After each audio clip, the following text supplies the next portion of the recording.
1 Timothy 2, verses 1 and 2 says, therefore I exhort, this is Paul speaking to Timothy, his spiritual son, first of all, that supplications, prayers, intercessions, and giving of thanks be made for all men, for kings. Now in our governmental system, that would be presidents. For presidents and all who are in authority.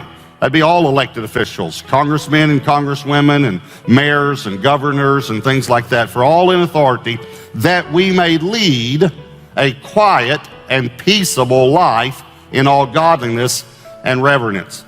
So our first responsibility is to pray. My question is, why don't we pray more? Since prayer changes things, why don't we pray more? In other words, we're blaming God for a lot of things that are happening in this world that God's not doing. And so the sovereignty of God, if you want to understand it, it doesn't mean that God does whatever he wants to. It's not what it means at all. What it means, again, you can break the word down. So look at the word sovereignty. Just, I'm going to put it up so you can see it. Sovereignty or sovereign. Just the word sovereign, all right? Then you break it apart. You got S-O-V-E and the word reign. Now, just so you know, the second word means exactly what it says, reign. The S-O-V-E, though, means supreme. Supreme reign. Supreme reign. In other words, God has supreme reign. He also is the supreme ruler of the universe. So to understand this, it doesn't mean that God does whatever he wants. It means that he is in complete charge and authority. But he gave stewardship of the earth to us.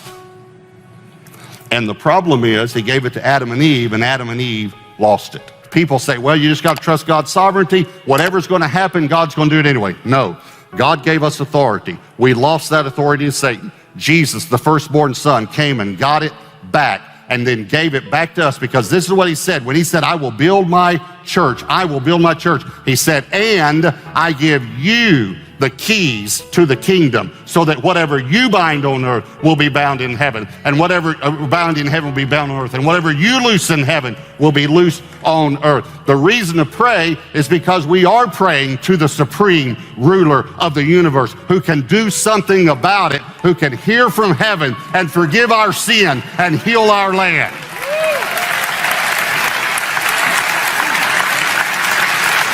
If my people will pray, if my people who are called by my name will humble themselves and pray and seek my face and turn from their wicked ways, then I will hear from heaven and I will forgive their sin and I will heal their land.